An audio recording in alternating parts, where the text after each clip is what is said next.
Thank you, Scott. So far we've talked about incentives in open science, especially for early career researchers, and then we introduced how to make data acquisition reproducible, and now we're going down the line to data sharing. So we have Dr. Kimberly Ray as a research assistant professor at the University of Texas at Austin. Her research leveraged functional magnetic resonance imaging, fMRI, and other modalities to understand the structural and functional architecture of the human brain and how brain networks reorganize to support goal-oriented tasks.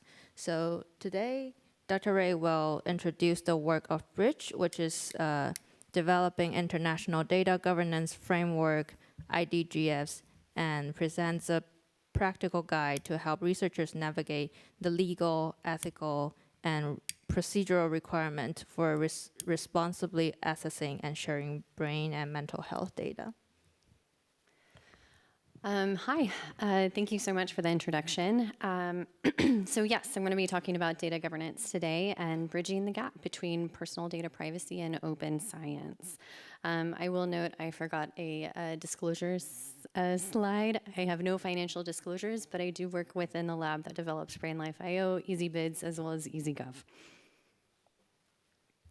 Okay, so brain health is a global problem and brain health research is a global mission. And so to address this mission, we need to share these data across international borders to accelerate equitable development of treatments for all people. At the same time, two global trends have emerged that are converging. The first, open science, which advocates for fair, open, accessible data sharing. And the second is the push for personal data privacy laws. So laws that are advocating protection of personal data and thus restricting access. These goals are often in conflict and they hinder neuroscience research. So as scientists, data sharing has been typically defined in a project-centric fashion, and in general, projects have been organized and managed within a single country or region. But as we've seen, neuroscience is growing to become a more global science, and we've seen this shift and this support for data sharing. However, us as scientists, we have this lack of clarity on laws, and that hinders our ability to share data. So while we're striving to become international, the lack of transparency and navigability of legal and ethical guidance imposes those barriers to data sharing. So the goal here, though, is if done right, data governance can facilitate our research. So a robust mental health international data governance framework can turn those heavy stones that you saw on the last slide into stepping stones and accelerate research and discovery. In 2020, the IBI created a data governance task force, and this group came together and published a call to action for international data governance for neuroscience. So in this call, this group identified recommendations, and these recommendations included making international data governance a priority, developing principles for data governance, as well as practical tools and guidance. So at the same time, the Kavli Foundation provided pilot funding for initial work studying data sharing laws between Australia, the United States, and France. And this ultimately laid the foundation for the Bridge project. So Bridge, which stands for Brain Research International Data Governance Exchange, is a Wellcome Trust-funded project in response to the lack of clear, unified data governance frameworks in neuroscience. One of its goals is to create data governance tools and resources that balance open science with data privacy laws as a way to facilitate data sharing. In doing so, we're developing a practical guide to accessing and sharing brain data. So this guide, sorry, I think there we go. Okay, so this guide is structured around key milestones in your research project and offers steps for legal, ethical, and procedural compliance. So it's meant to support researchers globally, and as I go through this guide, I am highlighting resources that support data governance. So first up is project planning and proposal development. Basically a saying that's very common in my household is fail to plan and plan to fail. So first step, you need to identify what types of brain data that you're going to be collecting, analyzing, and storing. You also need to get familiar with the laws. You need to understand the privacy and data protection laws and rules, not only in your region, but in the region of those that you may be collaborating with as well. These data protection rules and legislation, they may fall on an international level as well as national scales. And then you also need to understand potentially the ethical guidelines under each of these national protection laws. You'll need to think about what data will be shared from your project, with whom you'll be sharing this data, and also under what conditions. And then finally, we suggest that you write your DMP, which is a data management plan that'll cover how you plan to store your data, how you plan to allow access to it, and security as well.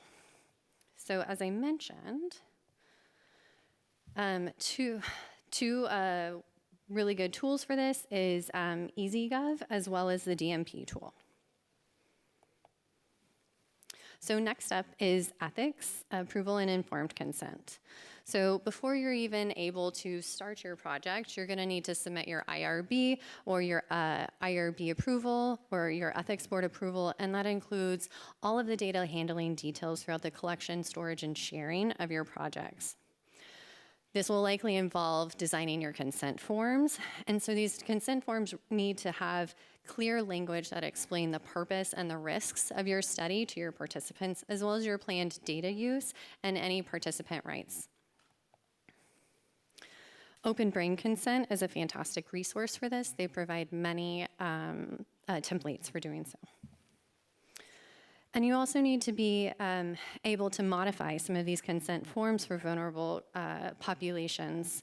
For example, adolescents, minors, or individuals with cognitive impairment. So moving on to your data collection phase. So as you start collecting your data, you need to make sure that you're using encrypted devices and platforms for storing your data. BrainLife.io, BrainCode, as well as eBrains are great examples of portals for this. If possible, do try to incorporate anonymization techniques or pseudo-anonymized techniques, even at the data collection phases. Make sure that you're collecting only the data that's consented to and document this consent clearly. And then finally, as you're collecting your data, make sure that you've incorporated steps to minimize the risk for your participants' data to be exposed. So once you start processing and analyzing your data, you'll want to start incorporating validation checks to confirm brain quality. Examples of this are MRI, QC, QAP, as well as AFNI, among others. Again, make sure that you're incorporating secure storage into your processing and analysis pipelines. And then finally, ensure that you're anonymizing or pseudo-anonymizing your participant data. So that if you are aware, there's been studies out there that have shown that use without defacing or anonymizing your data, the identity of your participants can be re-identified. There's a number of tools that you can use that I list down below, as well as a fantastic discussion of the pros and cons of each of these approaches. Finally, make sure to restrict data handling during the analysis process only to those that should have access to it. So once you have gotten through the analysis and processing steps of your research, then you get on to the fun part of sharing your data with others. And this is where data use agreements or data sharing agreements come into play. And so these types of agreements, they need to include clear language on the use of data, protection data, the ownership of this data, as well as the rules that each of your collaborators have. EasyGov, as well as Open Brain Consent, are great platforms for this. Also ensure that you're complying with the cross-jurisdiction data laws. And as you're transferring data or sharing data with colleagues or collaborators, make sure that you're using standardized transfer protocols. So for example, if we're here in Australia and we're wanting to collaborate with somebody else in South Africa, for example, we need to make sure that our data protection laws or that our data is compliant with data protection laws under both the Privacy Act of Australia, as well as POPI in South Africa. As you're sharing your data, make sure that you're using trusted platforms. BrainLife.io is a good example of this. That also contain version control. And then finally, assign responsibilities. So you need to clarify the roles for each individual that has access to the data. Next is on disseminating your research and public engagement. So it's important to communicate your results transparently while protecting participant confidentiality. As you're doing this, we encourage you to engage your communities broadly, include your participants, include policymakers, as well as public and outreach. So here's an example of a recent data set from Nigeria that's by Abarichi Wogu et al.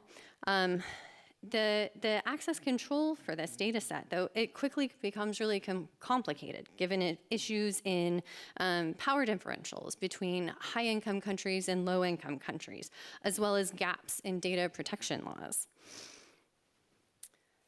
So whenever you're disseminating research like this, use it to inform policy. Use these findings to guide mental health policy and treatment standards. And also, as you're disseminating your results, make sure that you're ensuring fair benefit distribution and involve these underrepresented groups. Finally, on to stewardship and tools.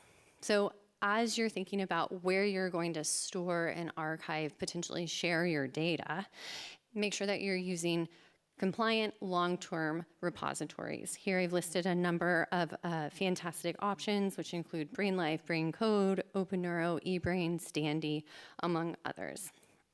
Also make sure that you're regularly auditing the access of your data sets.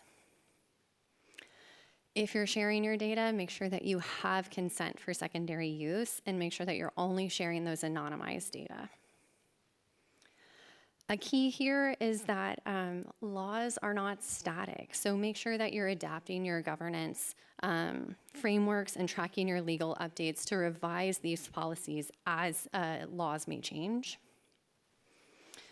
Oh, I thought I had another bullet point, but I don't. So to wrap all of this up, bring it all in full circle, I'd like for each of you all to think a little bit about what you know about your ability to share brain data across national borders. So think about, do you know, if you can, whether you can, what it might take for you to be able to share your own brain data with someone else or a colleague in another country? I'm willing to bet that many of us don't know if we can or what it might take to be able to do so. And so that in itself is highlighting where the missions of open science and data privacy laws can come into conflict, right? Hopefully in this guide that I just shared you, hopefully I have inspired you or convinced you that data governance needs to be built into our own research processes, and that as you do it, it will actually help facilitate your own neuroscience research. Finally, please use the guide if you find it useful. As part of the Bridge project, this guide is still under development and refinement. We're still building more into it, and we plan to release it to the community over the next few months for feedback. And then I encourage you all to think long-term. So we need more people to help build infrastructures and communities that sustain or that support sustained ethical data use and sharing. So thank you all for your attention today. Thank you for the OSIG for organizing this symposia. I want to draw attention to the leadership of the Bridge project that has been guiding this, as well as our fantastic team of researchers. If you're interested in joining Bridge, we have a workshop coming up in Johannesburg this December to talk about international data governance. So if you'd like to join us, please reach out. Thank you.